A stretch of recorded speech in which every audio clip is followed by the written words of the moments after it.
Those days I was strong, very strong. Because I was a military man.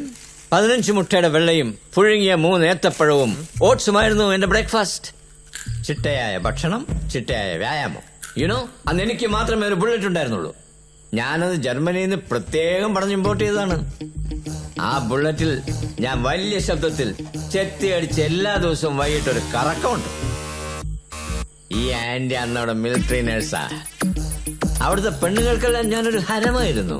A strong, handsome and charming boy like Amitabh Bachchan. She was also a beauty queen like Sharmila Tagore. And we fell in love with each other. കല്യാണം കഴിഞ്ഞ് ഞങ്ങൾ ഗോദ്രയിലാണ് സെറ്റിൽ ചെയ്തത്. But that was A wrong decision. മകൻ 4 വയസ്സ് പ്രായം. And she was carrying again. അന്ന് അവിടെ ഒരു കമ്മ്യൂണൽ റയറ്റ് നടന്നു.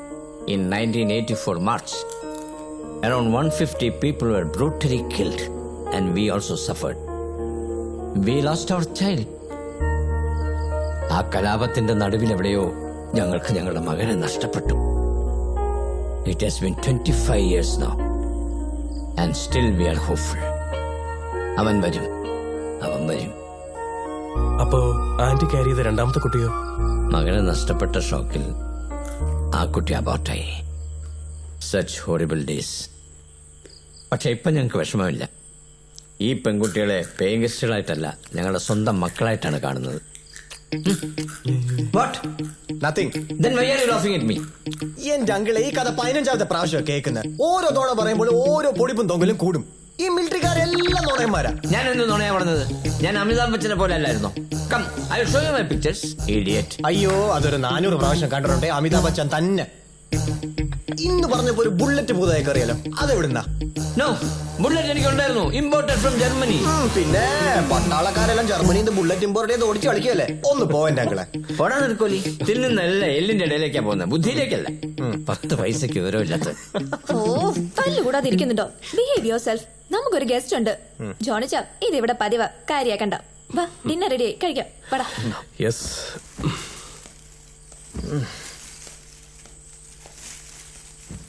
ശോഭിക്കുന്ന യൗവനം മിസ്റ്റർ അമിതാഭ് ബച്ചൻ. വരൂ, നമ്മൾക്ക് ഒരുമിച്ചിരിക്കാം. 15 മുട്ടയുടെ വെള്ള കഴിക്കണ്ടേ? കാട്ടുമാക്കാനെ, നിന്റെ താടി ഞാൻ പഠിച്ചെടുക്കും ഒരു ദിവസം. ഇപ്പൊ എനിക്കെല്ലാം മനസ്സിലായി. മിലിറ്ററിയിൽ ചെരപ്പായിരുന്നല്ലേ പണി. 3 അടിയുള്ള ആൾക്കാർക്ക് പിന്നെ വേറെ എന്ത് പണി കിട്ടാൻ? தாய்மார்களே, தந்தைமார்களே, நண்பர்களே, நேர்களே, இந்திய தொலைக்காட்சிகளில் முதல் முறையாக மலையாளத்தின் நண்புடன் டைரக்டர் വർഗീസ് പണിക്കരൻ ഇയക്കത്തിൽ വന്ന ഷോർട്ട് ഫിലിം. ഒരു ചെറിയ അനൗൺസ്മെന്റ് ഉണ്ട്. നമ്മുടെ പണിക്കര് ഡയറക്ട് ചെയ്ത short film moments of life south Indian short film ഫെസ്റ്റിവലിലെ ബെസ്റ്റ് എൻട്രി ആയിട്ട് സെലക്ട് ചെയ്യപ്പെട്ടിരിക്കുന്നു. Congrats dude. Thanks buddy. ഞങ്ങൾ 3 പേരുടെയും വക ഒരു സ്പെഷ്യൽ അവാർഡ് പണിക്കർക്ക് കൊടുക്കുകയാണ്. So mister Panicker, please come on the dais. Uncle, Yes? please. Oh, it's beautiful. And the award for the best short film of the year 2008, the Oscar goes to Mr. Varghese Panikkar.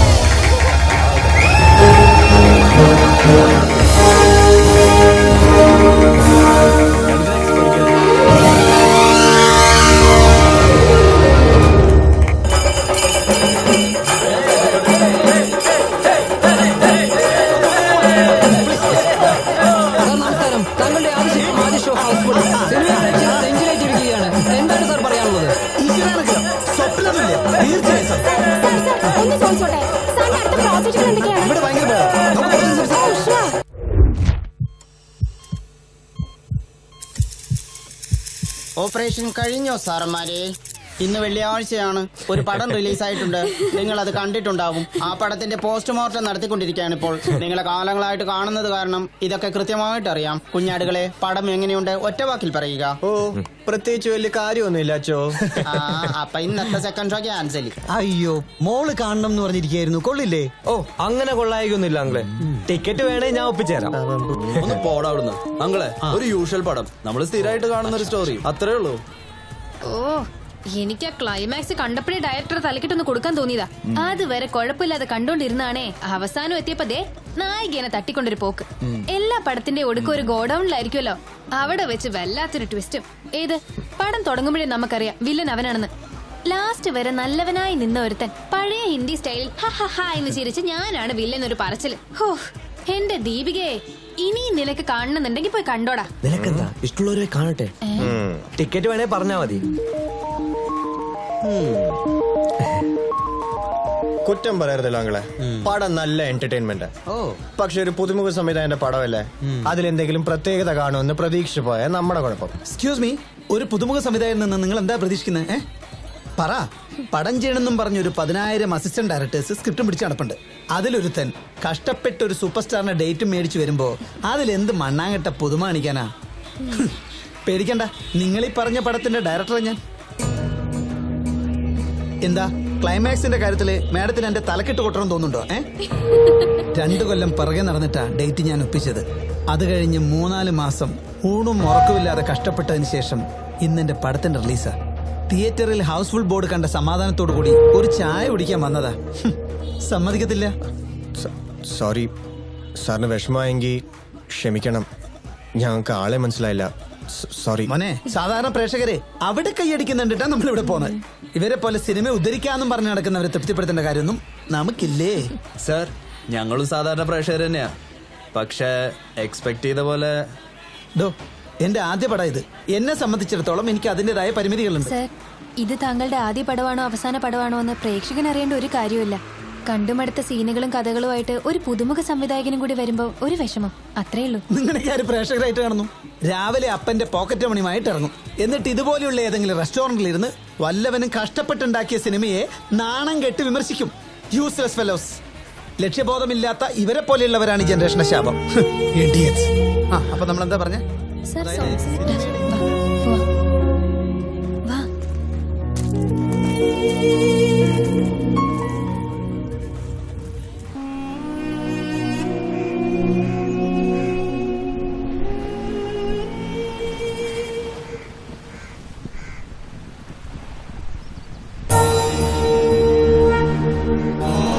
ഭൂതം, ഭാവി, വർത്തമാനം. ദൈവം നിങ്ങളുടെ കയ്യിലിരുന്ന് എന്നോട് ചിലത് പറയും, ഞാനത് നിങ്ങളോട് തിരിച്ചു പറയും. ഒരു കൈപ്പത്തിക്കുള്ളിൽ ജീവിത രഹസ്യം ഒളിപ്പിച്ചു വെക്കാൻ കഴിവുള്ള ആ ദൈവത്തിൽ നിങ്ങൾ വിശ്വസിക്കുന്നുണ്ടെങ്കിൽ മാഡം അക്കാര്യം നേട്ടു. ദൈവത്തിന് നിങ്ങളോട് എന്തോ പറയാനുണ്ട്. കൈനോട്ടക്കാരന്റെ വരെ സ്റ്റൈല് മാറി. ഈശ്വരാ. കണ്ടാലറിയാം, ലക്ഷ്മിയാണ്, മഹാലക്ഷ്മി. അയ്യോ, ആള് മാറി ചേട്ടാ. ഇത് ലക്ഷ്മിയല്ല, പാർവതിയാ. ഞാൻ ചില ലക്ഷണങ്ങൾ പറഞ്ഞാൽ വിശ്വാസമാവോ? ഞങ്ങൾക്ക് ഇതിലൊന്നും വിശ്വാസമില്ല. ചേട്ടൻ പോയെ. മാഡത്തെ കണ്ടാലറിയാം വിശ്വാസമുണ്ടെന്ന്. ഉണ്ടോ? എങ്കിൽ കൈയൊന്ന് നീട്ടു. കൈശാസ്ത്രം പറയുന്നു, ഞാൻ ഏറ്റു പറയുന്നു. മാഡം വീട് വിട്ട് ദൂരെ താമസിക്കുന്ന ആളാണ്. പരാശ്രയം കൂടാതെയുള്ള ജീവിതം, ജോലി പോലെ വരുമാനം, ഉറ്റവരുടെ വിയോഗം കുട്ടിക്കാലത്ത്. വല്ലാതെ സങ്കടപ്പെട്ടിട്ടുണ്ട്. അച്ഛനോ അമ്മയോ ആകാം. അമ്മ. കിട്ടുണ്ണിയേട്ടാ, കാമധേനു ലോട്ടറി റിസൾട്ട്. ഇതുവരെ പറഞ്ഞതൊക്കെ ശരിയാണോ? വളരെ വളരെ ശരിയാ. ചേട്ടൻ നോക്ക്.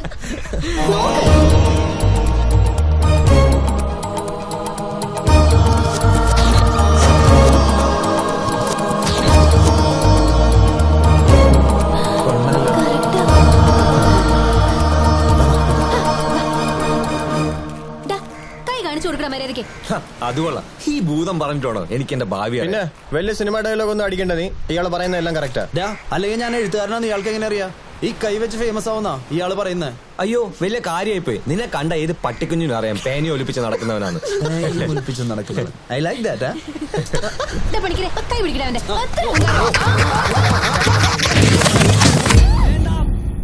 അപ്പോഴേ വിചാരിച്ചു, ദൈവിക ചൈതന്യമുണ്ട് താങ്കളിൽ. പക്ഷേ അത് ചന്ദ്രനെ മറയ്ക്കുന്ന കറുത്ത മേഘങ്ങളെ പോലെ മൂടപ്പെട്ടിരിക്കുന്നു. എവിടെ പോയി ഒളിച്ചിരുന്നാലും ഒരു നാൾ നിങ്ങൾ വെളിയിൽ വരും. ഒരു സത്യം പറയട്ടെ, താങ്കൾ ഏറ്റവും ചുരുങ്ങിയത് ഇന്ത്യ മുഴുവൻ ഫേമസ് ആകും. വലിയ ആളാകും. ബഹുമാനം കൊണ്ട് ആളുകൾ നിങ്ങളെ മൂടും. വേണ്ട, ഇതെന്റെ തൊഴിലല്ല. Money is the leader of all devil. Empires are build on dreams. Follow it. As above, so below. As below. ചുമ്മാ മനുഷ്യനെ പറ്റിക്കാൻ. ഏതെങ്കിലും ബാങ്ക് ഉദ്യോഗസ്ഥൻ ഇന്ത്യ മുഴുവൻ ഫേമസ് ആയിട്ട് നിങ്ങൾ കേട്ടിട്ടുണ്ടോ? അതും ഇൻഷുറൻസ് വിട്ട് കിടക്കുന്ന ഞാന്.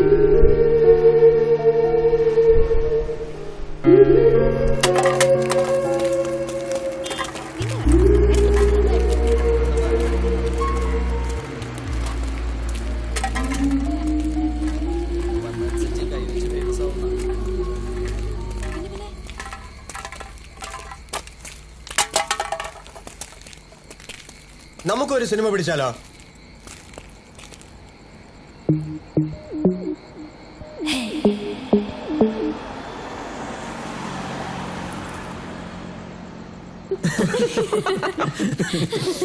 സീരിയസ്, നമുക്കൊരു സിനിമ പിടിച്ചാലോ എന്ന്.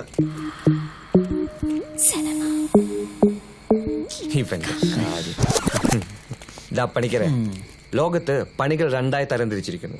പറ്റുന്ന പണി, പറ്റാത്ത പണി. സാധാരണ പണിക്കന്മാരെല്ലാം പറ്റുന്ന പണികളാണല്ലോ ചെയ്യാറ്. ഇത് ഈ പണിക്കർക്ക് എന്ത് പറ്റും? വാ. ഞാൻ ഇത് പറയുമ്പോൾ നിങ്ങൾക്ക് തുള്ളിച്ചാടുന്ന വിചാരിച്ച കുറെ നാളെ മനസ്സിലിട്ട് നടക്കുന്നു.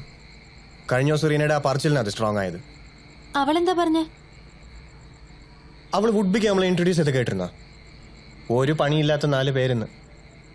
തമാശയാണെങ്കിൽ അതിലൊരു പരിഹാസം ഉണ്ടായിരുന്നു. പിന്നെ ആ ഭ്രാന്തൻ ഡയറക്ടർ നമ്മളെ കളിയാക്കപ്പോൾ ഞാനങ്ങ് ഉറപ്പിച്ചു. അയാൾ അത്രയും പറഞ്ഞിട്ട് നമുക്ക് തിരിച്ചു പറയാൻ വോയിസ് ഇല്ലാതെ പോയ എന്താ?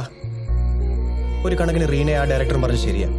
ചുമ്മാ വരുന്നു, എന്തെങ്കിലുമൊക്കെ പറയുന്നു, പടം കാണുന്നു, കുറെ തിന്നുന്നു.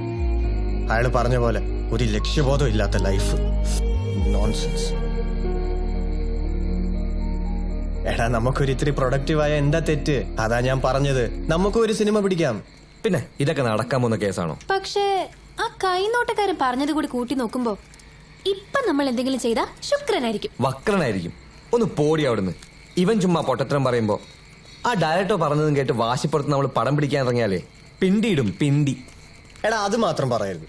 നമ്മളെ പോലെ ഒരു കാലത്ത് ഇന്ത്യൻ കോഫി ഹൗസിൽ കറങ്ങി തിരിഞ്ഞ് സിനിമാ സ്വപ്നം കണ്ടിരുന്ന ആൾക്കാരായി പ്രിയദർശനും മോഹൻലാലും ഒക്കെ. ആഹാ മാപ്പിളേ, അന്ത അളവുക്ക് പോച്ചാ. അതുപോലെ സ്വപ്നമായിട്ട് എത്ര പേര് കറങ്ങി നടക്കുന്നു. അതിലൊരു പ്രിയനും ലാലൊക്കെയല്ലേ രക്ഷപ്പെട്ടുള്ളൂ. അതുകൊണ്ട് നമ്മൾ രക്ഷപ്പെടില്ല എന്നാണോ? ശരിയാ, അടുത്തത് നമ്മളാ. അപ്പൊ നാളെ മുതൽ ലൊക്കേഷൻ ചേഞ്ച്. പഞ്ചാബി അങ്കിളുടെ ഫുഡ് കോർട്ടിനോട് വിടാ, പകരം ഇന്ത്യൻ കോഫി ഹൗസിലേക്ക് ഷിഫ്റ്റ്. നമ്മൾ ഇതുവരെ കണ്ടവന്റെ പടം വിമർശിച്ചിട്ടല്ലാതെ സ്വന്തമായിട്ട് എന്തെങ്കിലും ചെയ്തിട്ടുണ്ടോ? അറ്റ്ലീസ്റ്റ് ഒരു കഥയുണ്ടാക്കിയെങ്കിലും ചെയ്തൂടെ? എനിക്ക് ഉറപ്പാ ഇവൻ അസലായിട്ട് എഴുതും. ഞാൻ നിന്നോട് പലപ്പോഴും പറഞ്ഞിട്ടില്ല നിന്റെ കഥകൾക്കൊക്കെ ഭയങ്കര ലൈഫ് ഉണ്ടെന്ന്. എനിക്കത് വിഷ്വലൈസ് ചെയ്യാൻ പറ്റുന്നുണ്ടടാ. ഇവൻ എഴുതും, ഞാൻ ഡയറക്റ്റ് ചെയ്യും, ഇവള് മ്യൂസിക് ചെയ്യും. പോളെ, നീ നായകനാവും. എന്നിട്ട് നമ്മൾ മാത്രം ഇരുന്നത് കാണുകയും ചെയ്യും. പോടാ പണിക്കരെ, യു ഗ്രേറ്റ്.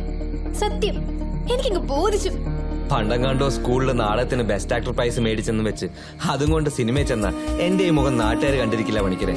സൗന്ദര്യല്ലടാ അഭിനയത്തിന്റെ ബേസ്. കറക്റ്റ്. പോളച്ചാ, നിന്നിലൊരു നല്ല നടനുണ്ട്. ബാങ്കിൽ പോയി നീ അത് തൊലക്കരുത്. Correct. As a director's point of view ഞാൻ പറയുന്നു, നിനക്കൊരു ലുക്കുണ്ട്.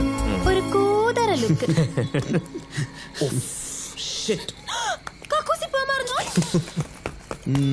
നട കഴിഞ്ഞ് നടന്നത് അവൻ അറിഞ്ഞില്ല. ദർശന സുഖം.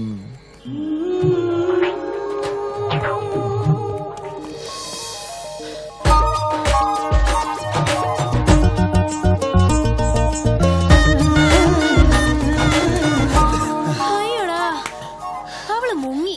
പോളെ, യഥാർത്ഥ നിന്നെ നീ തിരിച്ചറിയാൻ തുടങ്ങിയപ്പോൾ ബാക്കിയെല്ലാം മറന്നു. ഇതാ ഞാൻ പറഞ്ഞത്, ഒരു ബാങ്ക് ഉദ്യോഗസ്ഥൻ ഇന്ത്യ മൊത്തം ഫേമസ് ആയിട്ടില്ല, പക്ഷെ നിന്നിലെ നടൻ നിന്നെ ലോകം മുഴുവൻ ഫേമസ് ആക്കും. ഒരു ഡയറക്ടറാടാ പറയുന്നത്. നാട്ടിൽ കണ്ടവന്മാരുടെയൊക്കെ ലോൺ നിനക്ക് ശരിയാക്കാം. എന്നിട്ടും അമ്മച്ചിയുടെ ആങ്ങളുടെ മാത്രം പറ്റില്ല അല്ലേടാ? കൊച്ചപ്പനെ എനിക്ക് മാത്രം വിശ്വാസമായ പോരല്ലോ, ബാങ്കിനും കൂടെ ആവണ്ടേ. ഒരു അഡ്രസ് പ്രൂഫ് വെച്ചിട്ട് ഇതുവരെ തന്നിട്ടില്ല. പിന്നെ ഞാൻ എന്ത് ചെയ്യാനാ? കൊച്ചപ്പന്റെ അഡ്രസ് നിനക്ക് അറിയാൻ പാടില്ലേ? അയ്യോ അമ്മച്ചി, അഡ്രസ് അല്ല, പ്രൂഫ് വേണം. പ്രൂഫ്. ഞാനല്ല, ബാങ്കാണ് ലോൺ കൊടുക്കുന്നത്. അതൊന്നും എനിക്കറിയാൻ പാടില്ല. എന്താന്ന് വെച്ചാ നീ നോക്കി കണ്ടു അങ്ങ് ചെയ്. മതിയുടെ കണ്ണാടി നോക്കിയത് സിനിമ നടനാ വിചാരം.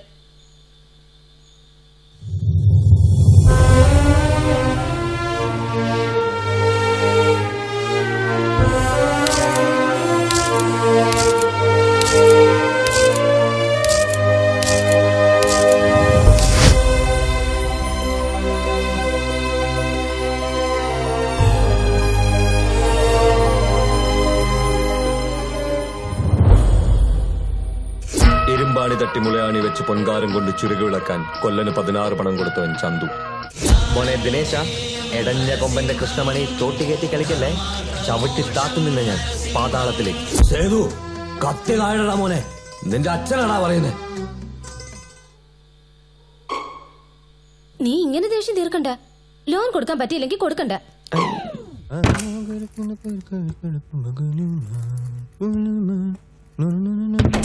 പണിക്കരെ,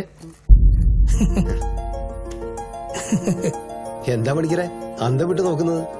തന്റെ ജീവിതത്തിൽ സുപ്രധാനമായ തീരുമാനമെടുത്ത ദിവസമല്ലേ, തന്നെ ഒന്ന് അഭിനന്ദിക്കാൻ വന്നതാടോ. പക്ഷേ വാശിപ്പുറത്തെടുക്കാനുള്ളതല്ല സിനിമ.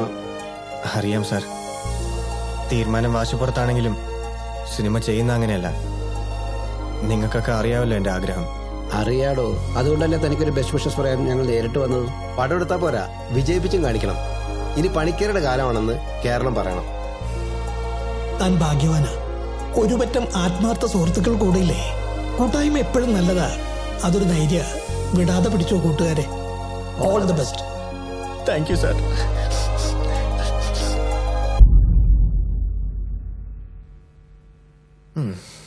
പോയോ? ശരി, വന്നല്ലോ, അനുഗ്രഹിച്ചല്ലോ, അത് മതി.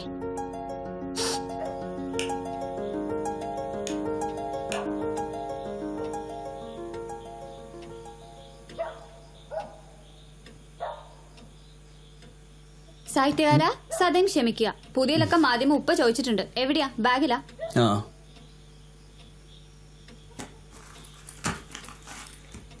നിക്ക്. നിനക്ക് ഈ പത്മരാജനെ കുറിച്ച് എന്താ അഭിപ്രായം? കൊള്ളാം. മലയാളത്തിന്റെ വസന്ത അല്ലായിരുന്നോ? എന്താ എഴുത്ത്, എന്താ പടം, ലെജൻഡ്. എന്തായി കാക്ക? നമുക്ക് ഗ്രാമങ്ങളിൽ പോയി രാപ്പാർക്കാം. അധികാലത്ത് എഴുന്നേറ്റ് മുന്തിരിവള്ളികൾ തളിർത്ത് വിടരുകയും മാതളനാരകം പൂക്കുകയും ചെയ്തോ എന്ന് നോക്കാം. ഇത് നമുക്ക് വാർക്കാൻ മുന്തിരിത്തോപ്പുകളിൽ സോളമൻ സോഫിയോട് പറയുന്ന ഡയലോഗല്ലേ? ഓഹോ, അപ്പൊ വിചാരിച്ച പോലല്ല. സാധാരണക്കാർക്കിടയിലും പത്മരാജൻ ഡയലോഗടക്കം ഫേമസാ. ഇതൊക്കെ ആർക്കറിയാത്ത കാക്ക? അല്ല, ഇതെന്തു പറ്റി പെട്ടെന്ന്? സോളമനും സോഫിയും പത്മരാജനും ഒക്കെ. എന്നാ നീ കേട്ടോ, മലയാളത്തിൽ വീണ്ടും വസന്തം വരാൻ പോകുന്നു. പടിഞ്ഞാറൊന്നൊരു സ്മെല്ലുണ്ട്. കളിയാക്കണ്ട. അങ്ങനെ ഒരു എഴുത്തുകാരന്റെ ഉദയത്തിന് കാരണക്കാരിയാകണമെങ്കിൽ, ഭാവിയിലെ നമ്പർ 1 തിരക്കഥാകൃത്തിന്റെ പെങ്ങളാകണമെങ്കിൽ നീ ഇപ്പോ ഇക്കാക്കൊരു ഗ്ലാസ് കട്ടൻ ചായ കൊണ്ടുവന്നരൂ. ഒരു ഗ്ലാസ് കട്ടൻ ചായക്കാണോ സാറ് സോളമന്റെ മുന്തിരിത്തോട്ടം വരെ പോയത്? ഒരു കട്ടൻ ചായ നങ്ങ് പറഞ്ഞാ പോരെ കാക്ക? വെറുതെ വേണ്ട. സിനിമയുടെ ടൈറ്റിൽസ് വരുമ്പോ നന്ദിന്ന് പറഞ്ഞ് നിന്റെ പേരും വെക്കാടി. സന്തോഷം. ഒരു റിക്വസ്റ്റ് ഉണ്ട്. ആ പടത്തിന്റെ വ്യാജ സീഡ് ചെയ്യാനുള്ള റൈറ്റ്സ് എനിക്ക് തരണം. ഇപ്പൊ ഒറിജിനലിനെക്കാളും ഡിമാൻഡാണെന്നാ പറയുന്നേ. കളിയാക്കിക്കോ. വിശ്വകലാകാരന്മാരെല്ലാരും ജീവിച്ചിരുന്നപ്പോ അവഗണിക്കപ്പെട്ടിട്ടേ ഉള്ളൂ. കട്ടൻ ചായ അല്ലേ വേണ്ടത്?